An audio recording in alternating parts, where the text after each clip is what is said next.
ने तत्कालीन यूरोप की अधिकांश समस्याओं का समाधान कर दिया था, सिर्फ एक समस्या का समाधान नहीं किया था और वो थी श्रमिकों की समस्या। और उस समस्या का समाधान किया किसने? रूसी क्रांति ने। या यूं कह सकते हो कि जो मार्क्स ने समाजवाद का जो मॉडल दिया था, यानी मार्क्सवादी सपने को जमीन पे उतारने वाला जो काम था वो किया किसने? रूस ने किया। हालांकि मार्क्स एक गलत भविष्यवेत्ता साबित हुआ, क्योंकि मार्क्स का कहना था कि समाजवादी जो क्रांति होगी वो क्रांति सबसे औद्योगिकृत राष्ट्र में होगी, लेकिन रूस उस समय का सबसे पिछड़ा हुआ राष्ट्र रहा। खैर, इसकी बात हम बाद में करेंगे, फिलहाल हम क्रांति की बात करना चाहेंगे। तरीका वही है, समझाना वही है कि हम लोग पहले देखेंगे कि वास्तव में रूसी क्रांति के क्या कारण थे, जैसा कि हमने अमेरिकी और फ्रांसीसी क्रांतियों में भी देखा। कारण का सेगमेंट वही रहेगा कि आर्थिक, राजनीतिक, सामाजिक, सांस्कृतिक, ये सारे पहलू देखेंगे।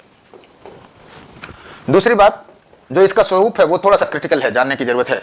वास्तव में फ्रांसीसी क्रांति दो चरणों में हुई, 1905 की क्रांति 1905 की क्रांति और 1917 की क्रांति, 1917 की क्रांति। और इसके बाद हम लोग परिणाम देखेंगे, रूसी क्रांति का परिणाम क्या रहा, व्हाट वाज द रिजल्ट। हम इस मुद्दे पे भी चर्चा करेंगे कि जो 1905 और 17 की जो क्रांति हुई, ये क्रांति एक ही क्रांति की दो चरण थी या दो अलग अलग क्रांतियां थी? सवाल पूछा जा सकता है, नेचर में अंतर है। तो यह एक क्रांति की दो चरण थी या दो अलग अलग क्रांतियां थी, आप देखेंगे। फिलहाल हम बता दें, एक क्रांति का दो चरण ही था। हम मुद्दा भले ही दोनों लिख दे रहे हैं कि एक क्रांति का दो चरण, एक क्रांति का दो चरण थी या दो क्रांतियां, एक क्रांति की दो चरण थी, तो इसी को हम लोग मानते हैं, या दो क्रांतियां थी। ये सवाल कभी पूछा जाएगा तो देखा जाएगा और थोड़ी बहुत चर्चा कर लेंगे। हालांकि चूंकि प्रमुख घटनाएं हैं इसलिए जरूरी है जानना, ज्यादा जरूर हो रहा है, लेकिन ठीक है, इतना जानेंगे तो आप अच्छा रहेगा, आपके फेवर में रहेगा। थोड़ी सी हम बात कर लेंगे लेनिन की आर्थिक नीति की भी बात कर लेंगे, थोड़ी ही चर्चा सही, लेकिन लेनिन की इकोनॉमिक पॉलिसी की बात करेंगे। स्टालिन को तो नहीं, लेकिन कम से कम इनकी बात जरूर करेंगे, लेनिन की आर्थिक नीति, इकोनॉमिक पॉलिसी। क्लियर है? तो शुरुआत करते हैं रूसी क्रांति की समस्या को लेकर के, रूसी क्रांति की शुरुआत करते हैं। आइए देखते हैं कि वास्तव में कि इस रूसी क्रांति के क्या कारण थे। रूसी क्रांति के आर्थिक कारण की बात हम लोग करते हैं। आर्थिक कारक में जैसा कि आपने देखा था फ्रांसीसी क्रांति में, उसी तरह से आप ये कह सकते हैं कि रूसी समाज में भी, रूसियन रिवॉल्यूशन में भी आर्थिक असंतुलन हो गया था। आर्थिक असंतुलन की स्थिति थी, आर्थिक असंतुलन की स्थिति थी। अभी हम दिखाते हैं, बताते हैं किस तरह से स्थिति थी, कुछ आंकड़ों की भी चर्चा कर लेते हैं, तब बताते हैं। यानी संसाधन एक निश्चित वर्ग के पास था और जब रिसोर्सेज एक साथ आपको दिखाई देगा, एक ही पक्ष में दिखाई देगा और उसे कर नहीं देना है, तो निश्चित रूप से असंतुलन होगा या अर्थव्यवस्था पे समूह के किसी एक विशेष वर्ग का अधिकार है। तो जैसे आपको बताऊं, लगभग 80% भूमि, इसमें से आप ये कह सकते हैं कि सर 67% सामंतों के पास थी और 13% चर्च के पास थी। 80% भूमि पर अधिकार था किसका? अधिकार सामंत और चर्च का था और ये करमुक्त थे।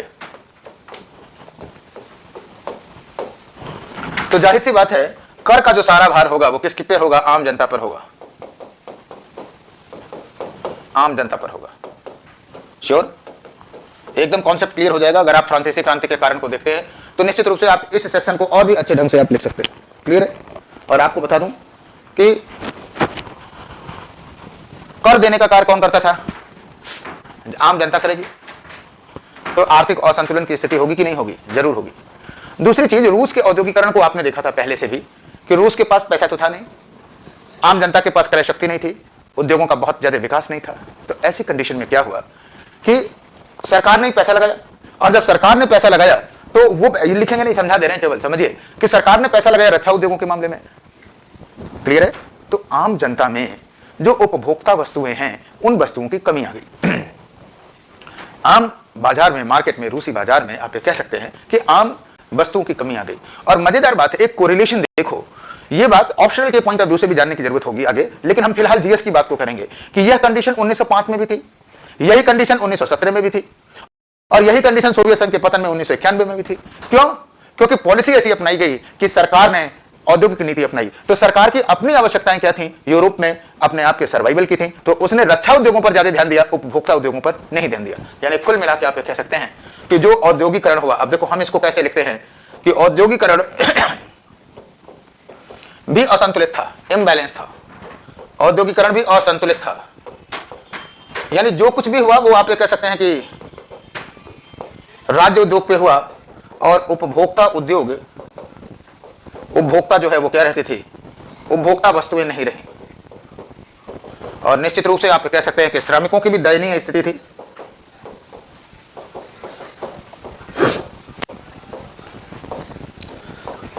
श्रमिकों की दयनीय स्थिति थी। तो आप बताइए कि ऐसी स्थिति में क्रांति ही होगी और क्या होगा। जब इकोनॉमिक बैलेंस गड़बड़ हो जाएगा तो निश्चित रूप से आर्थिक तनाव, राजनीतिक तनाव लाते हैं। और उस कंडीशन में जब यूरोप में आप देखिए, फ्रांस में परिवर्तन हो चुके हैं, इंग्लैंड में परिवर्तन हो चुके हैं, अन्य छोटे छोटे राष्ट्रों में परिवर्तन हो चुके हैं, तो उस रूसी जनता को लगता था कि मूल जो व्यवस्था का जो कारण है वो क्या है, वो मूल व्यवस्था का मेन जो कारण है वो अपने प्रशासकीय ढांचे में भी है। आपको बताऊं, इसी समय एक नाम आता है जार और जारीना का। इसी के पॉइंट ऑफ व्यू में ऐड कर लेते हैं उसको। जो निकोलस द्वितीय था, जार, वहां के शासक को कहते थे निकोलस द्वितीय था उस समय। और जारीना, जारीना जो थी वो एनित्वानेत थी। जारीना मतलब रानी समझिए, एनित्वानेत। और एनित्वानेत का एक गुरु मित्र जो भी कह लीजिए था रास्पुटिन, रास्पुटिन।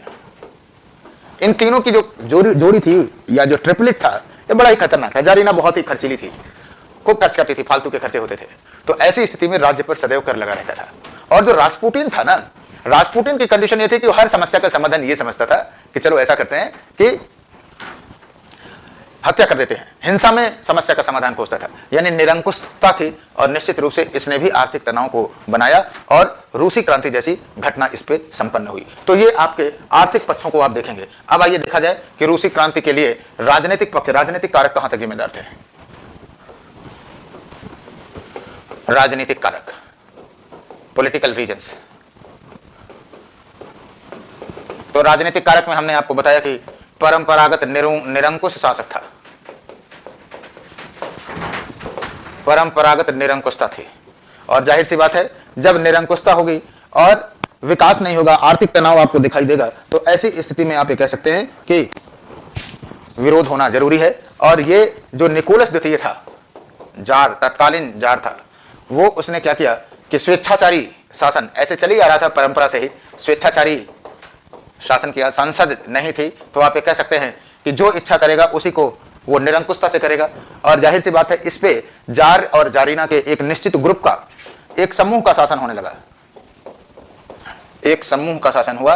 और इसमें जारीना और रास्पुटिन का विशेष योगदान था। और हमने बताया कि ये सारे के सारे लोग क्या कर रहे थे कि सारी समस्याओं का समाधान किसमें खोज रहे थे, हिंसा में खोज रहे थे, शक्ति में खोज रहे थे। और कुल मिलाकर के ये पूरी जो सिस्टम है वो अप्रासंगिक बना दिए थे। वो भी उस कंडीशन में, आपको बताऊं कि उस कंडीशन में जब यूरोप में अन्य जगहों पर, यानी इस पॉइंट को अगर हम इसमें ऐड कर लें तो और भी आप आक्रामकता इसकी समझ सकते हैं कि ऐसी स्थिति में जब यूरोप में हर जगह प्रशासकीय सुधार हो रहे थे, दो ही मॉडल ही था। आपको बताऊं, उस समय अगर आप देखेंगे तो दो तरह का मॉडल मिलेगा। या तो संवैधानिक राजतंत्र मिलेगा, संवैधानिक राजतंत्र की स्थिति थी कि राजतंत्र तो था, लेकिन आप ये कह सकते हैं कि थोड़ा सा राजतंत्र के साथ आप देखेंगे कि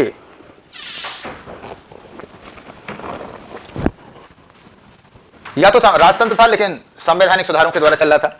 और या दूसरी जो कंडीशन थी वो ये थी कि गणतंत्र था, जैसे फ्रांसीसी क्रांति हो चुकी थी। तो और वहां पे रूस में परंपरागत शासन चले, और रूस हर मापदंड पे अगर पिछड़ा हुआ नजर में आए तो आप समझ सकते हैं कि जारशाही जो है किस तरह से प्रशासन चला रही है ना। और आप कह सकते हैं कि इसी राजनीतिक कारक में प्रशासकीय को जोड़ दिया जाए तो आप कह सकते हैं कि इनके साथ ही जो निरंकुश, इनका निरंकुश, भ्रष्ट, उत्तरदायित्वहीन, निरंकुश और भ्रष्ट नौकरशाही थी, इस नौकरशाही ने भी क्या किया कि क्रांति को जो है वो ले आया इस पे। क्लियर है। अब आइए बात करते हैं सामाजिक एवं सांस्कृतिक। थोड़ा सा गले में आज दिक्कत है, इसलिए देखिए गर्म पानी लेना पड़ रहा है। थोड़ा सा धीरे धीरे हम लोग चलेंगे, कोई दिक्कत नहीं है। क्लास में आपको कोई हिंड्रेंस नहीं समझ में आएगी, जो थोड़ी बहुत है उसको आज मैनेज कर लीजिए। तो अब हमने आर्थिक बताया, राजनीतिक बताया, अब हम बात करते हैं कि सामाजिक और सांस्कृतिक कंडीशन कैसे थी। सामाजिक और सांस्कृतिक, तो निश्चित रूप से सामाजिक और सांस्कृतिक दो पहलुओं से समझिए, बड़ा संवेदनशील मामला है ये, समझिए। सॉरी, सामाजिक एवं सांस्कृतिक कारक, socio cultural reason for that. ठीक है, आइए देखिए सामाजिक स्तर पे। तो अभी आपने देखा कि जो रूसी समाज था, रूसी समाज दो भागों में आप बटा हुआ था। आप कह सकते हैं कि एक विशेषाधिकार युक्त था, जैसे सिमिलर तरीका है जैसे आपने फ्रांस में देखा, विशेषाधिकार युक्त था, और यहां पे विशेषाधिकारहीन वर्ग था। अब देखो क्या अंतर दिखाई दे रहा है। वहां पर आपने राजनीति में देखा तो वहां स्टेट्स जनरल था, यहां ऐसा कुछ था ही नहीं अभी, है ना। अभी उससे भी पुरानी व्यवस्था चल रही थी। वहां के भी समाज में विशेषाधिकार युक्त और विशेषाधिकारहीन व्यक्ति था, परसेंटेज का एरिया था, यहां तो और जकड़ा हुआ समाज था। क्लियर है। दूसरी चीज अगर आप देखोगे तो सांस्कृतिक स्तर पर अगर आप बात करेंगे, समझिए रूसी समाज जो था उसमें कई लोग जनजातियां थी, जैसे रूस था, पोलिस था, है ना, रूस, कजाक, उज्बेक, तुर्क, बहुत सारी जनजातियां रहती थी। तो ऐसी जनजातियों के लिए जाहिर सी बात है उनके सांस्कृतिक मूल्य बहुत महत्वपूर्ण थे। और जो रूसी जार था, जार रूसी था, और जार ने एक पॉलिसी अपनाई, एक रूस एक जाति एक देश, ये नारा दिया उसने। किसने? रूस का जो निकोलस द्वितीय था। आप हमको बताइए कि ऐसी कंडीशन में जब बहुसांस्कृतिक राष्ट्र है और राजा किसी एक राष्ट्र को, एक ही कल्चर को बढ़ाने का प्रयास करेगा तो विरोध होगा कि नहीं होगा?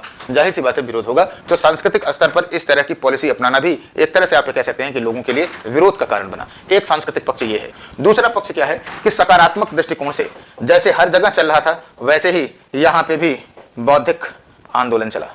बौद्धिक आंदोलन में आप कह सकते हैं गोरकी, नाम थोड़े से आप जानते ही हैं, टेढ़े मेढ़े होंगे, तुर्गनेव, तुर्गनेव, है ना, दोस्तोवस्की, ये आपको बहुत सारे नाम मिलेंगे। और इन लोगों ने क्या किया कि जैसे आपने देखा कि फ्रांस था या अन्य जगह था, वहां पर एक बौद्धिक आंदोलन चला था, तो यहां पर भी एक बौद्धिक आंदोलन चलाया गया, है ना। और इसमें दोस्तोवस्की हो गया, गोरकी हो गया, ठीक है। टॉलस्टॉय का नाम एक बहुत आता है, वो छूट गया। टॉलस्टॉय वॉर एंड पीस इनकी लिखी हुई है, तो टॉलस्टॉय को कह लीजिए, Tolstoy war and piece.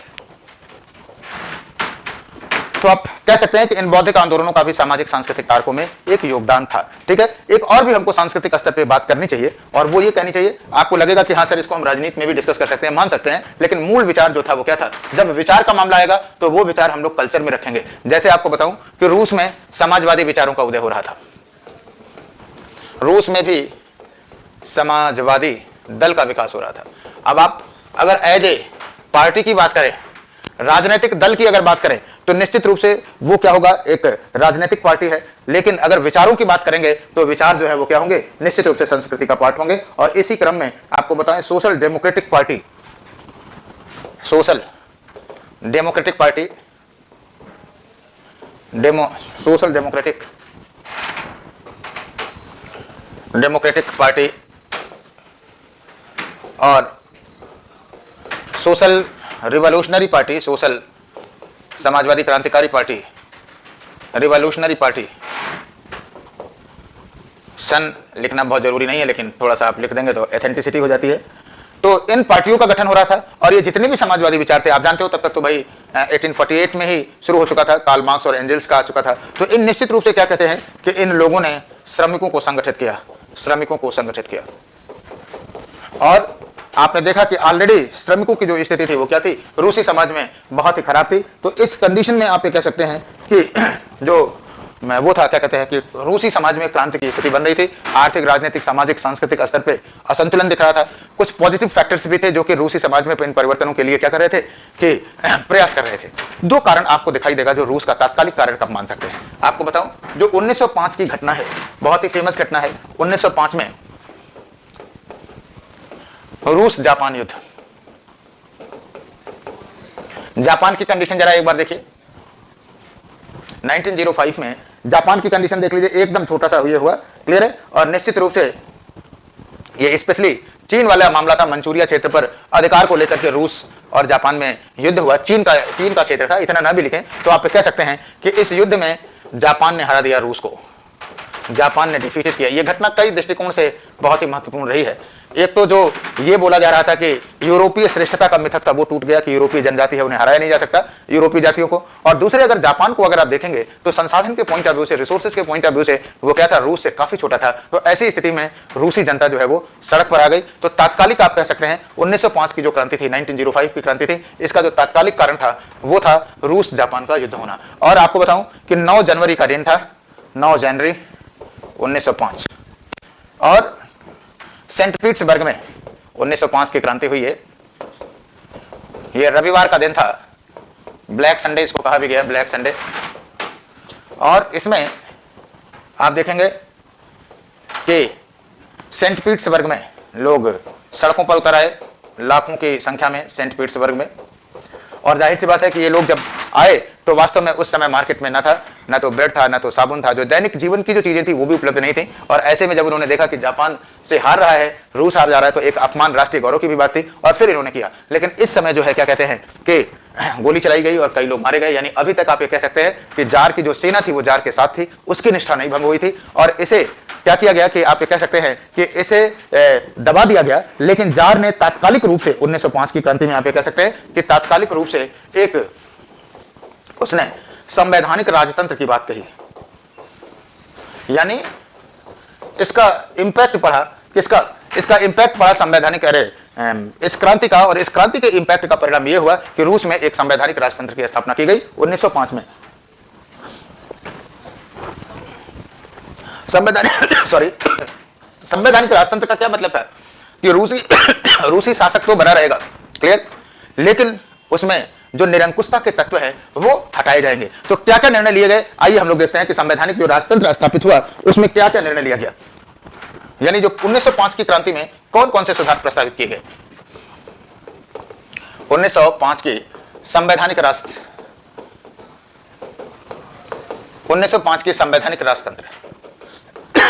Sorry, clear है।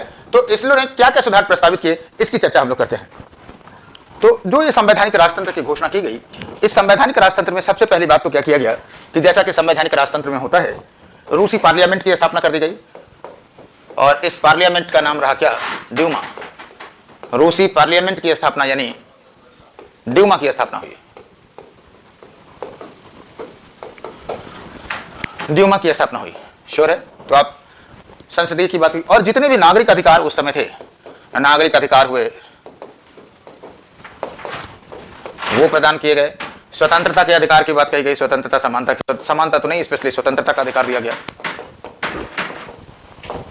और ये कहा गया कि जो जार होगा अब एक राजतंत्र और इन्हीं सिद्धांतों के आधार पर कार्य करेगा। 1905 की क्रांति, क्लियर है।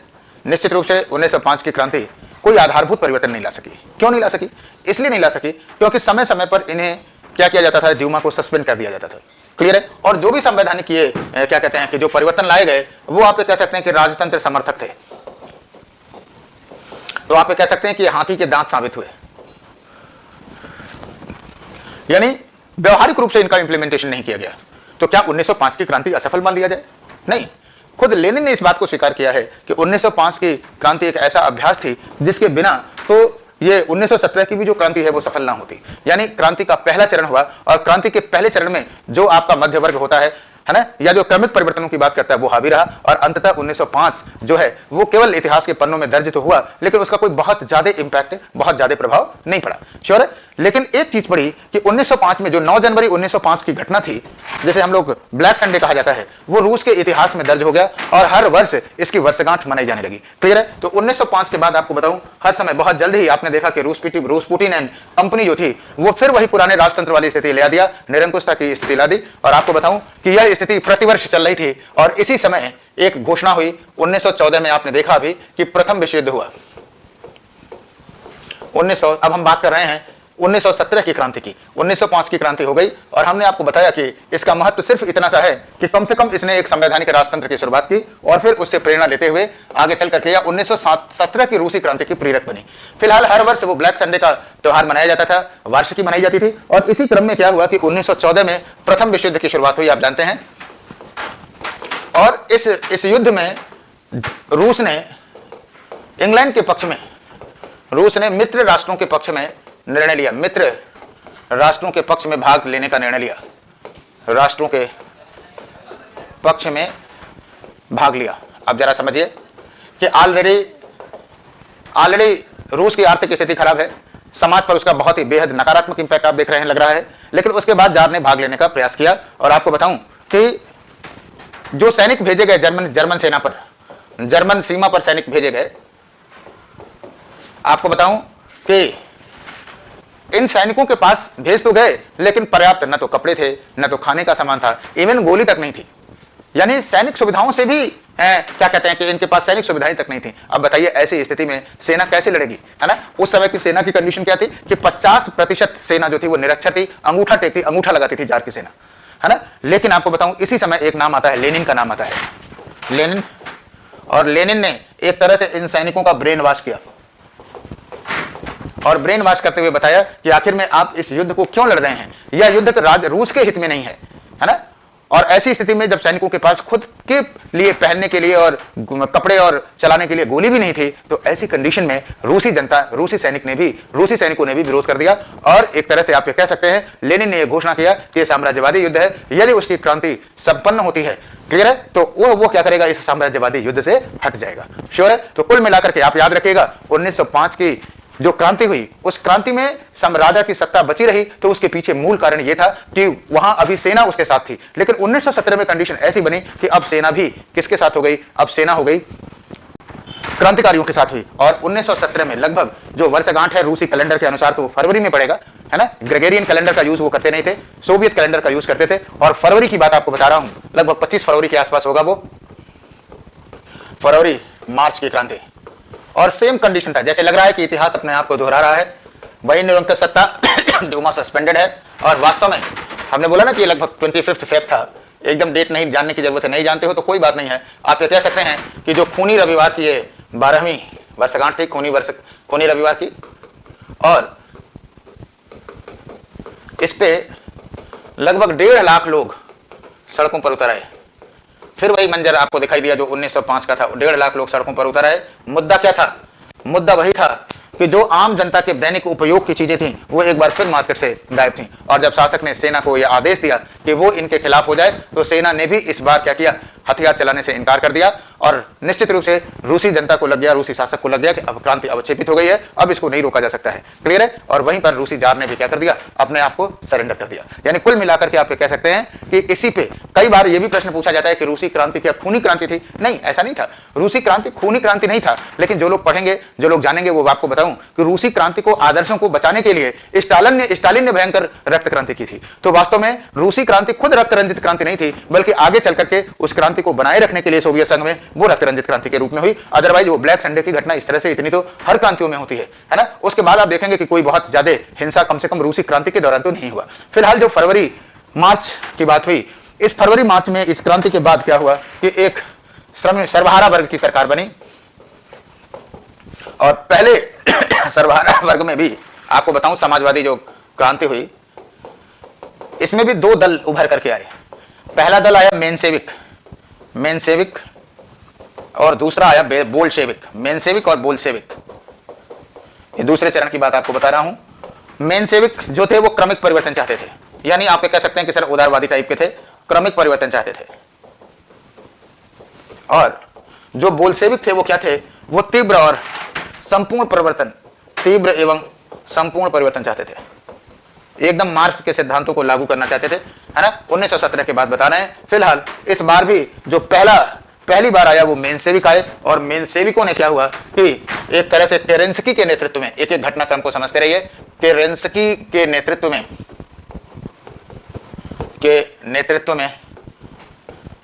मेनसेविकों की सरकार बनी। चलो फिर से लिखते, सीधे लिख देता हूं।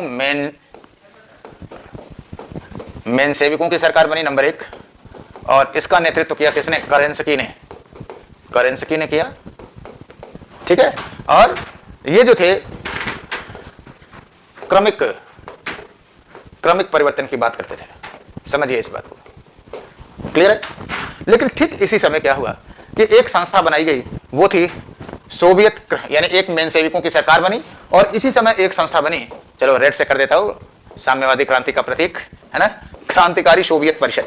बात को समझिए, क्रांतिकारी सोवियत परिषद।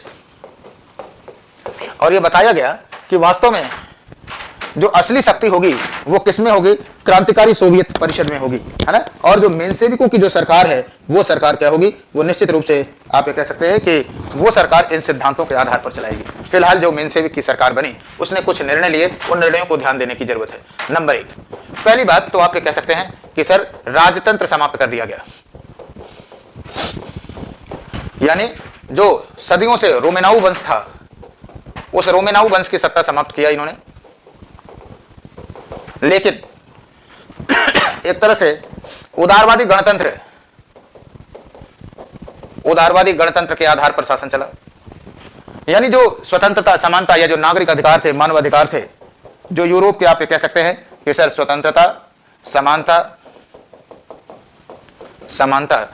और जो मानवाधिकार थे, ह्यूमन राइट्स थे, नागरिक अधिकार जो थे, सिविल राइट्स थे, नागरिक अधिकार, इन नागरिक अधिकारों को क्या किया कि स्वतंत्रता, समानता, मानवाधिकार, नागरिक अधिकार, इन सब की बहाली कर दी गई। लेकिन अब भी अगर आप देखेंगे तो आप निश्चित रूप से कह सकते हैं कि यह मध्य वर्गीय अप्रोच था और इससे कम से कम 2 मुद्दे ऐसे आएंगे, आपको बताऊं, यह मध्य वर्गीय अप्रोच था और इससे क्रांतिकारी सोवियत परिषद जो है वो बहुत ज्यादा सहमत नहीं थी। क्रांतिकारी परिषद श्रमिकों की सरकार चाहती थी, सर्वहारा वर्ग की सरकार चाहती थी। इसके अतिरिक्त ये क्रांति हुई थी किसको लेकर के, ये क्रांति हुई थी प्रथम विश्व युद्ध में भाग न लेने को लेकर के। लेनिन ने इस बात को कहा था कि वास्तव में जो विश्व युद्ध है वो साम्राज्यवादी युद्ध है और अगर हमारी सरकार बनती है तो हम इस युद्ध से अलग हो जाएंगे। ये मुद्दा उठा था और अंततः इसी मुद्दे पर एक बार फिर सत्ता पलट होगी। और वैसे भी समझो, अगर हम इस बात को देखें तो जो केरेंस्की की सरकार थी इसके पास, मजेदार बात है, कैसे लिखूं आप समझो पहले, अगर समझ जाओ तो बड़ी अच्छी बात है। आज वैसे भी थोड़ी दिक्कत जरूर हो रही है लेकिन चलो जब तक क्लास चलती है अच्छी ही बात है। लिखो, देखो एक बात मैं लिख रहा हूं कि केरेंस्की की सरकार, अच्छा लाइन है, पूछा भी जा सकता है सॉरी, शक्ति से वंचित सत्ता थी, शक्ति से वंचित सत्ता थी। केरेंस्की की सरकार शक्ति से वंचित सत्ता थी, क्लियर है। साथ ही साथ क्या था, सरकार शक्ति से वंचित सत्ता थी, जबकि क्रांतिकारी सोवियत परिषद, जबकि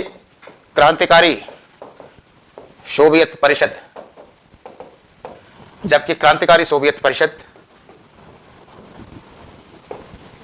सत्ता से वंचित शक्ति का केंद्र थी, सत्ता से वंचित शक्ति का केंद्र थी। बात को समझिए,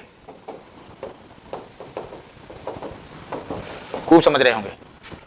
ओरिजिनल शक्ति क्रांतिकारी सोवियत परिषद में थी क्योंकि वही सारे मामलों को देखती और सरकार के पास शक्ति थी। हालांकि सरकार अपने आप में काफी शक्तिशाली होती है, लेकिन जो ओरिजिनल शक्ति थी वो किसमें थी, इसमें थी। और इसी विरोधाभास के कारण अंततः एक क्रांति हुई फिर, और वो हुई अक्टूबर-नवंबर में हुई। अक्टूबर-नवंबर की क्रांति, नवंबर की क्रांति है वो, एक्चुअली नवंबर की क्रांति हुई। और इस क्रांति में क्या हुआ कि लेनिन के नेतृत्व में सर्वहारा वर्ग की तानाशाही सरकार स्थापित हुई। याद रखिएगा कि यह सरकार श्रमिकों की थी।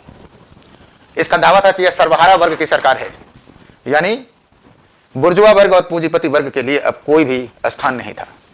श्योर, जाहिर सी बात है, पूंजीपति, इसीलिए हम बोलते हैं कि पूंजीवाद और समाजवाद एक दूसरे के प्रतिकूल आपको नजर में आते हैं।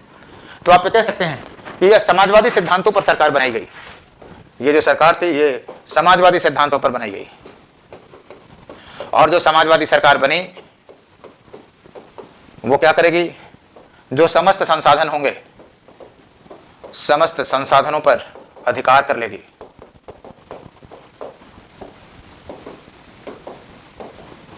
अधिकार करेगी, क्लियर है। और यहीं से एक, अब तक क्या था, अब तक राजतंत्र था। राजतंत्र का विकल्प एक गणतंत्र के रूप में आया था, और अब एक नया विकल्प आया, वो आया किसमें, समाजवादी विचार पे आया। सरकार ने समस्त संसाधनों पर एकत्र करके उसे पूंजीवादी स्थान की जगह पर समाजवादी मॉडल के आधार पर उसने राष्ट्र के विकास का एक वो रखा, क्या कहते हैं कि मॉडल रखा सामने। क्लियर है? तो हम अभी चर्चा करेंगे कि वो मॉडल कैसे था, कैसे हुआ, कैसे नहीं हुआ, उनकी हम चर्चा करेंगे।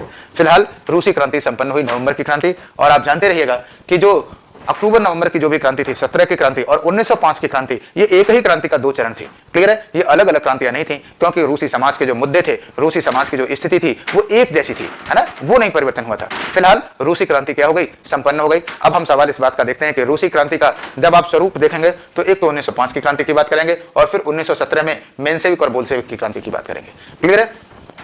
राइट? तो यही दोनों पॉइंट आप लिखेंगे तो स्वरूप वाला सेक्शन भी आपका कंप्लीट हो जाएगा। क्लियर? आइए हम लोग बात करते हैं कि रूसी क्रांति के अब क्या परिणाम हुए। रूसी क्रांति के परिणाम, रूसी क्रांति के परिणाम देखो, थोड़ा सा हम लोग अपना बात करेंगे हम सारे बिंदु को, क्योंकि आप जानते हैं कि जो हिस्ट्री है, बार बार हमने कहा कि ये इकोनॉमिक, पॉलिटिकल, कल्चरल और सोशल वैल्यूज पे है ना। लेकिन चूंकि क्रांति हुई है तो हम चाह के ऐसा कर सकते हैं कि प्राथमिकता हम दे दें किसको? राजनीतिक पक्ष को दे दें। तो आइए हम लोग बात करते हैं राजनीतिक में स्तर पे। पहले देख लेते हैं कि राजनीतिक परिणाम क्या हुआ।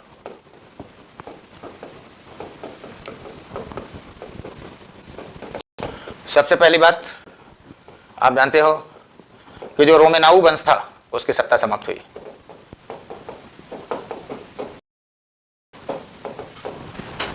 सत्ता समाप्त हुई, नंबर 1। एवं सर्वहारा वर्ग की सरकार, सर्वहारा वर्ग की सत्ता स्थापित हुई। आपको बताऊं, इस बात को यहीं लिखिएगा कि यह एक नवीन शासन पद्धति थी। अब तक की स्थिति में यह एक नवीन शासन पद्धति थी। आप बताइए कि क्या इस पद्धति को पूंजीवादी राष्ट्रों ने स्वीकार किया? कभी नहीं किया। नवीन शासन पद्धति थी। आप देखेंगे कि अब धीरे धीरे क्या हो जाएगा कि दो ब्लॉक बन जाएंगे, एक राजतंत्र समर्थक हो जाएगा और एक क्या हो जाएगा? एक पूंजीपति समर्थक हो जाएगा। और एक जो 3 वर्ग है, 2 तो पहले से ही थे कि राजतंत्र और संवैधानिक सुधार वाले, तो हम इसको संवैधानिक राजतंत्र कह सकते हैं, लिखने में कोई दिक्कत नहीं है। आप ये कह सकते हैं कि राजतंत्र था, राजतंत्र ऑब्लिक संवैधानिक राजतंत्र था, लोकतांत्रिक मूल्य वाले थे, और ये दोनों पूंजीवादी नेचर के थे। अब जो सर्वहारा वर्ग की क्रांति स्थापित हुई, उस क्रांति से यह क्लियर होने लगा कि अब एक नवीन शासन पद्धति पे थी जो कि समाजवादी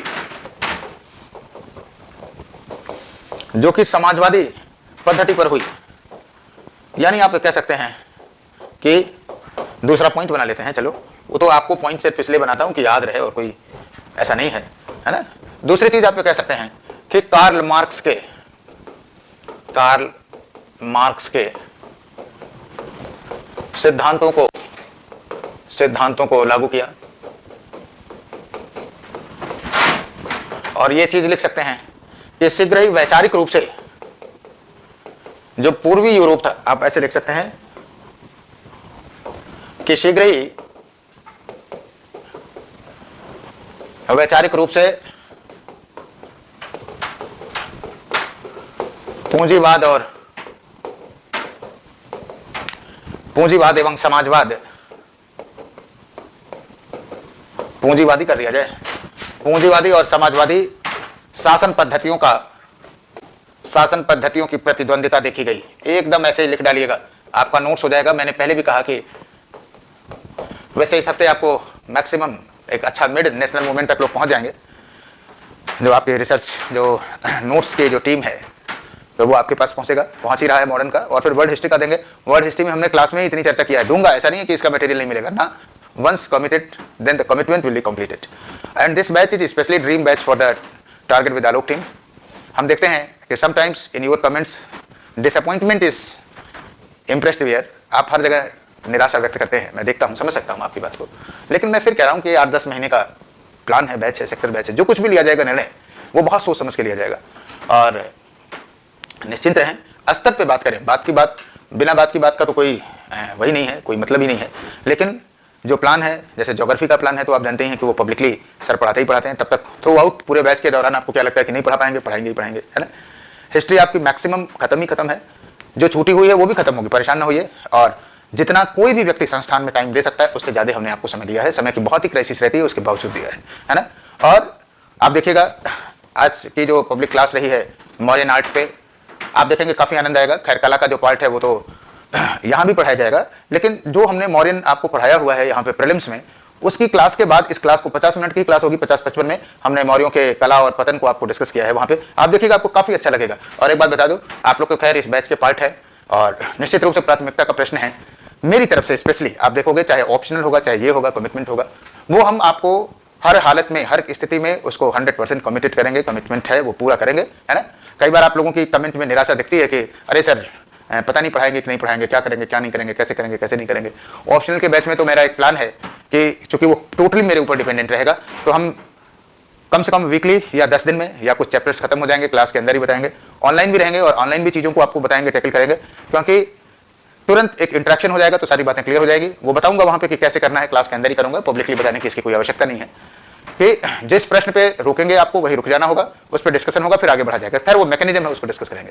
क्लियर है। इतना कहने का मतलब ये कतई नहीं है कि आप लोग हमारे कहने से यूपीएससी में आप ले लीजिए, हिस्ट्री ऑप्शनल ले लीजिए, लेकिन जिसको भी लेना है आपको बता दूं निश्चिंत रहिए। बहुत सारे लोग फोन भी करते थे, कुछ लोग तो भाई हमारे कहीं स्टूडेंट्स ऑफलाइन में पढ़े भी हुए हैं, उनका भी फोन आया, मैसेज आया कि सर शुरू करो जल्दी शुरू करो, है ना।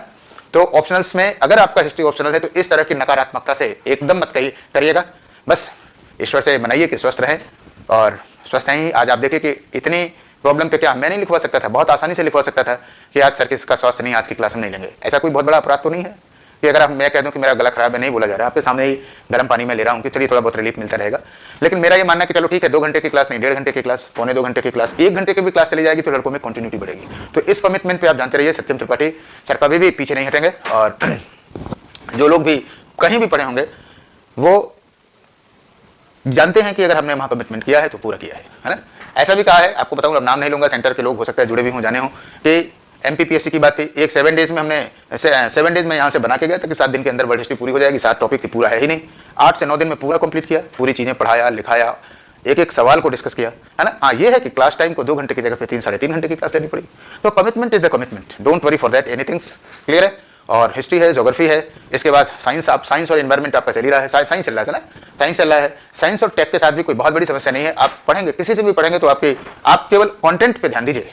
तो कंटेंट आप ये कतई भूल जाइएगा कि आपका कोर्स पूरा कराने के लिए, सिलेबस पूरा कराने के लिए ऐसा काम किया जा रहा है। ये सब ऐसा कुछ नहीं है यार। इतनी छोटी बात, इतने छोटे लेवल पे आप लोग सोचते हैं, ये गलत है, ऐसा कुछ नहीं है, है ना। तो खैर जो भी है, तो हिस्ट्री हो गई, ज्योग्राफी हो गया, साइंस चल ही रहा है। इसके बाद जाहिर सी बात है पॉलिटी या तो इंट्रोड्यूस होगा या तो एथिक्स हो जाएगा, वो खत्म होगा तो फिर इकोनॉमी खत्म हो जाएगा। ठीक है। ऐसा नहीं है कि इस चीज़ को कहीं भी हम लोग ड्रॉप करने जा रहे हैं या छोड़ने जा रहे हैं, ऐसा कुछ नहीं है। लेक्चर के क्लास को, मॉड्यूल को समझिए। हाँ कभी कभी आप लोग भी डिप्रेशन में आते होंगे, सोचते होंगे कि सर कहीं ऐसा तो नहीं है कि कुछ गड़बड़ होगा। तो फिलहाल जो भी रिस्पॉन्सिबिलिटी मेरी तरफ से होगी, चाहे जीएस में चाहे ऑप्शनल में, उस पर आप आंख मूंद करके निश्चिंत रहिए। वो आपका पेपर बताएगा और आपका खुद का जवाब बनाएगा। ठीक है। और दूसरी बात, मैंने एक बात और भी कही है, मैं किसी पर्टिकुलर संदर्भ में नहीं कह रहा हूँ, सबके लिए कॉमन, हमारे लिए सब आप बच्चों जैसे हो। कई बार एक वो दौर भी हमने देखा है कि हमारी उम्र से बड़े लोग हमारे स्टूडेंट हुआ करते थे, सेलेक्टेड थे, दे विल ऑलरेडी सेलेक्टेड थे, कहीं लोअर में हैं, कहीं पीसीएस पे निचले पदों पर भी हैं, लेकिन वो ठीक है, क्लास के भाग हैं, ऑप्शनल के लेवल पे कोई दिक्कत नहीं है। तो कहने का मतलब ये है कि आप लोग थोड़ा सा एक विस्तृत प्लान से समझिए, और जो कमिटमेंट मेरे साइड से होगा किसी भी स्तर पे, उसमें कहीं कोई कमी नहीं रहेगी। फिलहाल आइए देखते हैं, चर्चा करते हैं, बात करते हैं। तो हमने आपको बताया कि राजनीतिक स्थिति में एक नया सेगमेंट आपको दिखाई दिया, नया एरा दिखाई दिया, और वो एरा हमने आपको इन 2-3 बिंदुओं में दिखाया कि किस तरह से रोमेनोव वंश की सत्ता समाप्त हुई। क्लियर है। समाजवादी शासन पद्धति आई, कार्ल मार्क्स के विचारों को लागू किया गया, और बहुत जल्दी पूरे यूरोप में एक ब्लॉक बन गया। किस तरह से कि पूंजीवादी और समाजवादी, और ये प्रतिद्वंदिता काफी दिनों तक चलेगी। आप देखोगे सेकेंड वर्ल्ड वॉर में के बाद तो स्पेशली शीत युद्ध होगा, कोल्ड वॉर वाली जैसी घटनाएं होंगी, है ना। तो वहां पे हम बात करेंगे इसको। तो फिलहाल ये राजनीतिक स्तर पर दिखाई दिया। एक और पॉइंट जो तात्कालिक स्तर पर दिखाई देगा वो ये दिखाई देगा कि राजनीतिक स्तर पर अगर आप देख लें तो आप कह सकते हैं कि एक और बिंदु आपको दिखाई देगा कि प्रथम विश्व युद्ध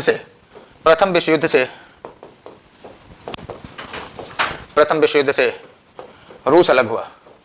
अब वैसे रूस नहीं लिखना चाहिए, चलो यहां लिख दे रहा हूं यूएसएसआर, क्योंकि अब रूस का नाम रख दिया गया, यूनाइटेड स्टेट ऑफ, सोवियत संघ की बात कही गई, सोवियत रूस, है ना। तो रूस अब हो गया यूएसएसआर हो गया, रूस के या सोवियत संघ अलग हो गया, और इसके लिए अलग हुआ। और आपको बताऊं 1918 में सेंट ब्रेस्ट लिस्टोवस्क आप कहते हो सर थोड़ा सा नाम आसान कर दो, अरे भैया कहाँ से कर दें, जब ब्रेस्ट लिस्ट सेंट नहीं है, सॉरी फॉर दैट, ब्रेस्ट लिस्टोवस्क की संधि किया, ब्रेस्ट लिस्टोवस्क, अब नाम ही ब्रेस्ट लिस्टोवस्क है तो हम क्या कर दें, है ना, ब्रेस्ट लिस्ट। अब मान लो कभी मान लो याद ही आ गया कि साहब ब्रेस्ट लिस्टोवस्क भूल गए, तो इतना तो याद कर ही सकते हो कि जर्मनी के साथ संधि करके वो वापस चला गया। इसकी बड़ी आलोचना हुई, ब्रेस्ट लिस्टोवस्क की संधि की थोड़ी सी चर्चा करेंगे, ज्यादा नहीं क्योंकि बहुत ज्यादा इंटरव्यू में नहीं जाना है। आपको बता दूं कि इससे लगभग आप मोटी मोटा जान लो कि लगभग 30% क्षेत्र, वो ज्यादा नहीं लग रहा है, लगभग 30% एरिया जर्मनी को देना पड़ा। तब भी देखो अभी हमने बताया था वर्साई में कि हार ही गया था, है ना, 30% एरिया देना पड़ा। और अगर किसी राष्ट्र को एक संधि के माध्यम से 30% हिस्सा देना पड़े तो आपको क्या लगता है कि वहां की जनता उसको पूजेगी? नहीं पूजेगी। लेनिन के खिलाफ आवाज उठने लगी, लेकिन लेनिन ने एक बहुत ही रामबाण दवा कही। उसने बताया, इस स्टेटमेंट को कभी पूछा जा सकता है आपसे, हो सकता है कि जीएस के स्तर पर ना पूछे लेकिन जानना चाहिए। उसने इसी समय ब्रेस्ट लिस्टोवस्क की संधि का जवाब देते हुए उसने कहा कि 2 कदम आगे जाने के लिए, 2 कदम आगे बढ़ने के लिए, 2 कदम आगे बढ़ने के लिए 1 कदम आगे जाने की रणनीति है, 1 कदम आगे जाने की रणनीति है, 1 कदम आगे जाने की रणनीति है। What A mastermind was this. बहुत कुछ सोचने की जरूरत है, इस स्टेटमेंट को समझने के लिए आपको बहुत कुछ सोचने की जरूरत है। जैसे आपको बताऊं, जैसे ये बात स्टेटमेंट जब लेनिन ने कहा होगा तो जाहिर सी बात है कभी कभी आपको अपने टारगेट को करने के लिए रोल बैक भी करना पड़ता है। इकोनॉमिक पॉलिसी में भी इस प्रश्न का उत्तर 2 चीजों में लिखना होगा। पहली बात तो वहां लिखना होगा जब इकोनॉमी के संदर्भ में देखेंगे, अभी चर्चा करेंगे, वैसे तो समझ नहीं पाओगे इसलिए बता रहा हूं कि दोनों को ऐड करना पड़ेगा। दूसरी तरफ राजनीति में भी देखना होगा, क्योंकि राजनीति में उसका यह कहना था कि अभी उसकी, अब आप समझो कि ऐसा क्यों कहा, क्योंकि जब जार की समय थी तो उसने जनता से, उसने सेना का ब्रेन वॉश किया था कि यह एक साम्राज्यवादी युद्ध है, इसको हमें हटना होगा और इससे रूस की जनता का कल्याण नहीं है। अब आप बताइए कि क्या वह सत्ता प्राप्त करने के बाद इस दृष्टिकोण को बदल सकता था? एकदम नहीं बदल सकता था। लोग उसी के खिलाफ विरोध कर देते कि बताइए सत्ता के बाहर ये कह रहा था कि नहीं हमें यह साम्राज्यवादी युद्ध है, इसे अलग हटना है, और अब कह रहा है कि हम लड़ेंगे। अच्छा मान लेते हैं एक बार, एक सेकंड, अगर आप मान लीजिए एक बार के लिए कि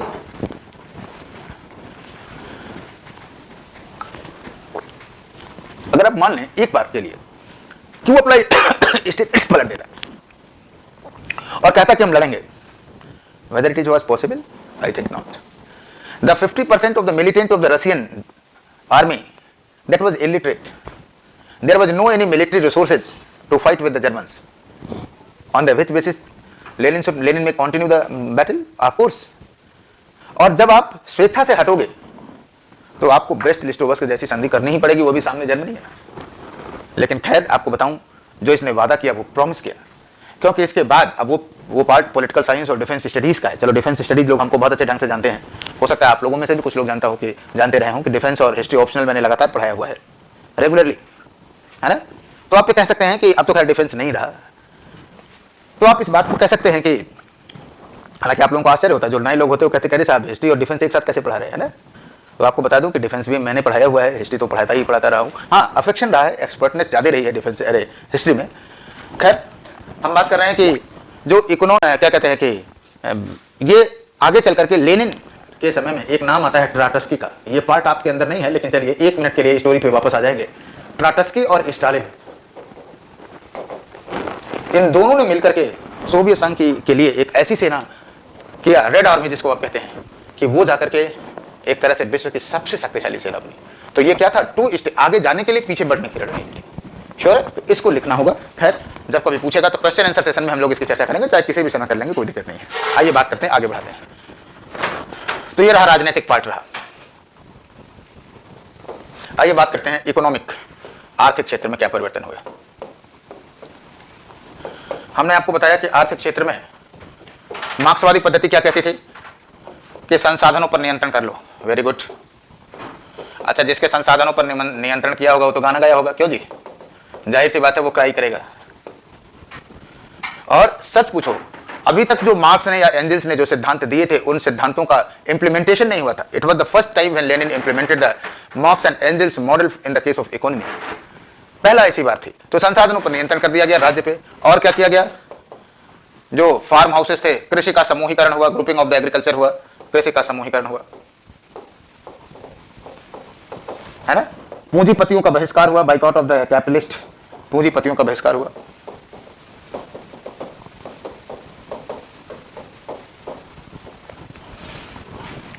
तो लोग, जनता तो काफी खुश, क्यों? जनता इसलिए खुश कि भाई अब तो भाई बढ़िया होगा, कम से कम सारी चीजें होंगी। लेकिन आपको बताऊं कि जब 1917 से, यानी आप पे कह सकते हैं कि ये मॉडल लगाया गया 1917 से लेकर के 1921 तक, और इसको हम लोग कहते हैं वार कम्युनिज्म। वार कम्युनिज्म, अब हिंदी ना पूछना यार, क्या कहा जाएगा इसको? युद्धकालीन साम्यवाद। चलो याद आ गया, युद्धकालीन साम्यवाद, वार कम्युनिज्म, युद्धकालीन साम्यवाद चल ही रहा था, कोई प्लान नहीं था। तो एक एडवांस की बात है, लोग कहते हैं ना कि युद्ध स्तर पे तैयारी कर रहे हैं। आप लोगों का भी समय आएगा जब पीटी आता है तो आप युद्ध स्तर पे तैयारी करते हैं, यानी using all the resources in favour of your exam, that is called the war level की जो तैयारी है।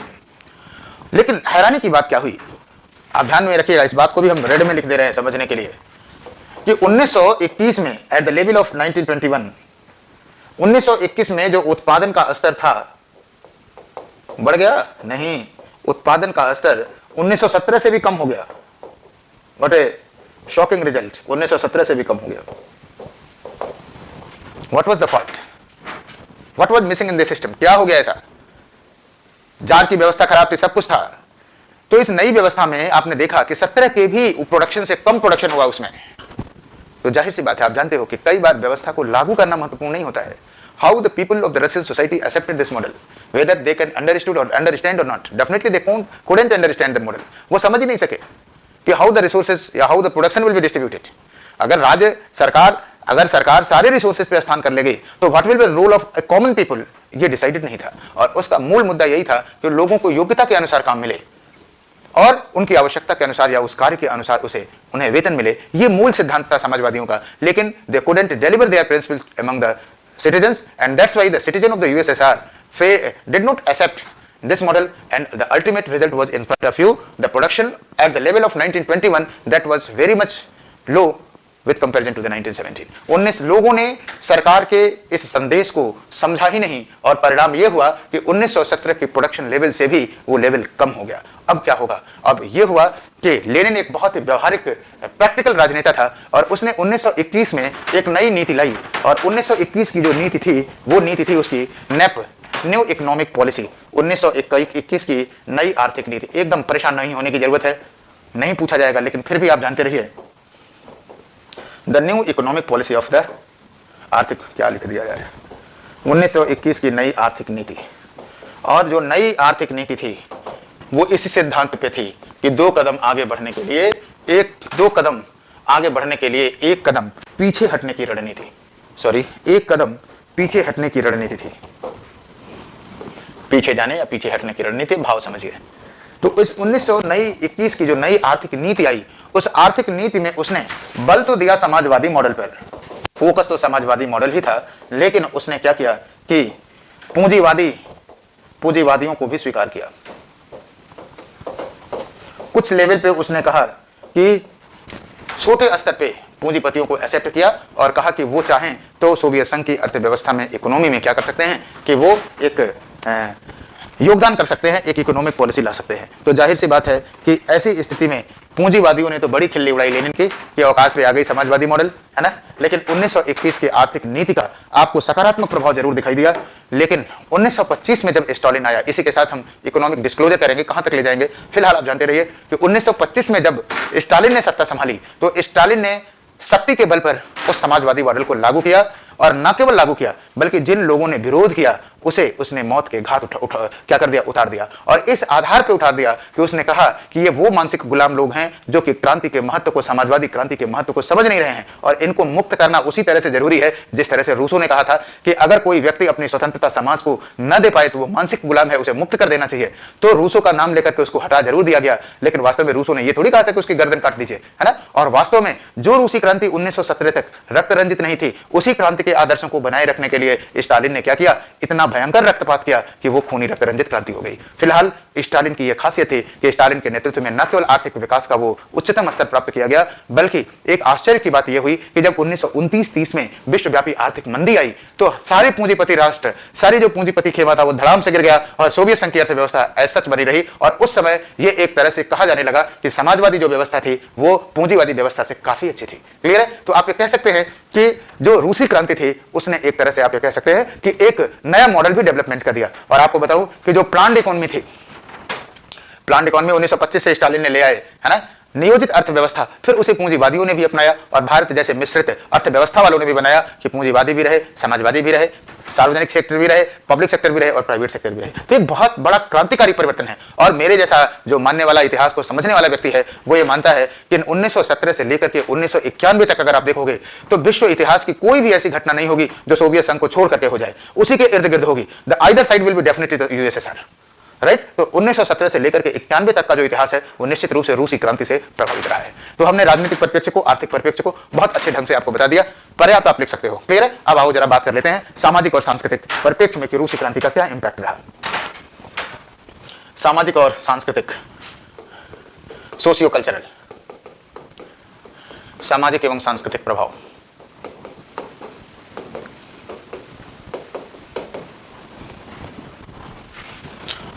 सामाजिक और सांस्कृतिक स्तर पे हम कैसे देखते हैं, कई चीजों हम की बात करेंगे। सबसे पहली बात तो हम ये कहेंगे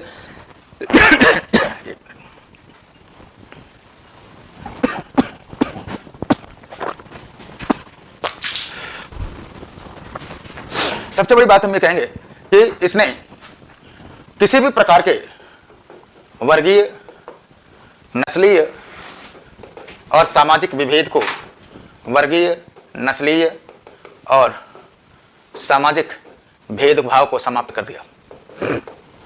तो बहुत अच्छी बात है, क्यों जी? और जानते हो, it was the really requirement of the USSR society. ये सोवियत संघ की सोसाइटी की सबसे बड़ी आवश्यकता थी, क्योंकि आप जानते हो कि इसमें विभिन्न प्रकार की जनजातियां थीं। अगर आप एक को फोकस करोगे तो अन्य जो है नाराज हो जाएंगे। इसलिए बेहतर है कि आप ये मानिए कि एक तरह से जो कास्टलेस सोसाइटी है या जो क्लासलेस सोसाइटी है उसको मानिए the social divisions, social classes, the racial division, the racial classes, they are of their own, क्या कहते हैं कि उनके अपने महत्व की बात है, उसका राज्य की नीतियों पर कहीं कोई प्रभाव नहीं पड़ेगा। तो सबसे बड़ी बात तो यही आपको दिखाई देगा। और इसीलिए कहा जाता है कि जो धर्मनिरपेक्षता है, सेकुलरिज्म है, खैर धर्मनिरपेक्षता के जो भाव है वो तो लोकतांत्रिक देशों में भी हैं। लोकतंत्र में भी फ्रांसीसी क्रांति हो चाहे कोई भी क्रांति हो, उसने हमेशा जो है धर्मनिरपेक्षता की बात कहा और रिलीजन को माना कि वो पर्सनल फीलिंग की बात है, उसे हम लोग सार्वजनिक या कॉमन फीलिंग से नहीं जोड़ेंगे। तो धर्मनिरपेक्षता की बात कही गई, ये बात हुई। अब ये लिखने की जरूरत नहीं है, आप समझ सकते हो, चाहे लिखना चाहो तो लिख दो कि भाई ऐसा है कि चर्च की सारी जमीनें जो थी वो भी छीन ली गई, तो कोई बहुत मतलब नहीं। फिलहाल आप ये कह सकते हो कि श्रमिक वर्ग की चेतना, श्रमिक वर्ग की चेतना उभरी, चेतना उभर करके आई। और यह केवल स्थानीय नहीं थी, यह केवल, इसको थोड़ा सा एक्सटेंड करने की जरूरत है, यह केवल यूएसएसआर तक नहीं थी, बल्कि यूएसएसआर तक नहीं थी, बल्कि कहां तक थी, बल्कि वैश्विक थी। आधी लाइन और लिखो, चलो तुम लोग लिखो खुद, कॉपी में, नोट्स में भी आगे लिख लेना कि यही नहीं, इस श्रमिक, बढ़ती हुई श्रमिक चेतना का प्रभाव उपनिवेशों में, राष्ट्रीय आंदोलन में दिखाई दिया। आप देखते हो। और यदि भारतीय संदर्भों में बात कही जाए तो भारत में साम्यवादी दलों की स्थापना हुई, 1920-1925 की बात कर सकते हो। क्लियर है? आईएलओ का गठन हुआ, यह भी हम मान सकते हैं कि श्रमिक चेतना का ही परिणाम था। तो आप ये कह सकते हैं कि इस क्षेत्र में भी आपको दिखाई दिया। दूसरी चीज आपको बताऊं कि जो स्टालिन था, स्पेशली स्टालिन मानता था कि समाज का जो विकास है वो शिक्षा के माध्यम से ही हो सकता है। तो शिक्षा पर अत्यधिक बल दिया गया। और जानते हो कि जो नॉलेजफुल सोसाइटी है, अगर राष्ट्र को मजबूत बनाना है, शिक्षा पर अत्यधिक बल दिया गया। तो वो क्या होनी चाहिए? नॉलेजफुल सोसाइटी होनी चाहिए, ज्ञानवान सोसाइटी होना चाहिए। भारत में क्या है, मजाक नहीं उड़ा रहा हूं, लेकिन we focus on the literal society only, right? The government policy focus over the literacy, meaning thereby if you are capable to write down your name, you are capable to sign the papers, meaning thereby you are literal, right? और हम बहुत खुश होते हैं कि और literacy rate is 75% और 80% and so. आप लोग आंकड़े जानते हो कि बेहतर हमारे आंकड़े पर विश्वास नहीं करना। फिलहाल मैं अपडेटेड नहीं हूं इस मामले में, लेकिन मैं मानता हूं इट विल बी अराउंड 70+ तो होगा ही होगा। लेकिन सवाल लिटरेसी का नहीं है, सवाल नॉलेजफुल सोसाइटी का है। आपको टेक्नोलॉजी का, बेसिक साइंस का, ज्ञान का, अगर आपके पास ज्ञान होगा तो आप परिवर्तन कर सकते हैं। इसलिए आधारभूत रिसर्च पे, आधारभूत शिक्षा पर सोवियत संघ में काम किया गया और credit goes to Stalin. Stalin ने किया और निश्चित रूप से जो सोवियत रूसी समाज था वो क्या हुआ, वो परिवर्तित हुआ। अच्छा एक लाइन, चलो ठीक है रहने दो। अच्छा रूसी समाज जो है इससे लाभान्वित हुआ। नई नई तकनीकों का, स्पेशली आप देखोगे ना, स्पेस जो टेक्नोलॉजी थी, स्पेस टेक्नोलॉजी की आप बात करोगे तो स्पेस यानी अंतरिक्ष और रक्षा, स्पेस और डिफेंस, रक्षा प्रौद्योगिकी पर, अब यही सीमा भी हो जाएगी, रक्षा प्रौद्योगिकी पर बल दिया गया।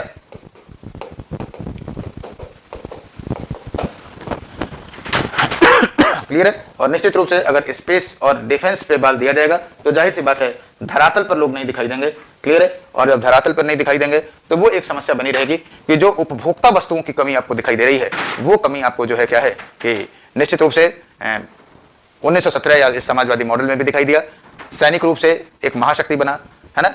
प्रौद्योगिकी रूप से, आकाशीय दृष्टि से अगर आप देखेंगे तो यूएसएसआर की जो स्पेस टेक्नोलॉजी की जो लिमिटेशंस हैं, जो अचीवमेंट्स हैं, वो किसी भी राष्ट्र की तुलना में काफी अच्छी हैं। लेकिन वही एक कमी यहां से आपको फिर देखी जाएगी कि 1917 से लेकर के 1991 तक, 1991 तक आप अगर देखेंगे तो इसमें आपको कुछ भी क्या कहते हैं कि जो उपभोक्ता जो मामले हैं, उन उपभोक्ता मामलों में आपको कमी दिखाई देगी। और ये 1991 में जो सोवियत संघ का जो विघटन है, उस विघटन में भी ये बातें आपको यहां पर दिखाई देंगी। क्लियर है। तो आइए हम लोग, ये रहा रूसी क्रांति के कारण, स्वरूप और परिणाम की बातें रहा। आइए हम लोग जो है कुछ इस पे प्रश्नों को देख लेते हैं कि कौन कौन से सवाल आए हुए हैं या इस पे कौन से सवाल आ सकते हैं। आइए देखते हैं। तो देखते हैं इस पे जो प्रमुख सवाल जो बन सकते हैं वो क्या बन सकते हैं, उन सवालों को हम लोग देख लेते हैं। सिंपल सी बात है। एक सवाल तो यही बन जाएगा कि रूसी क्रांति के कारणों की विवेचना करें। अब इस प्रश्न को तो हमको बताने की जरूरत नहीं है। रूसी क्रांति के कारणों की विवेचना करें, विवेचना करें।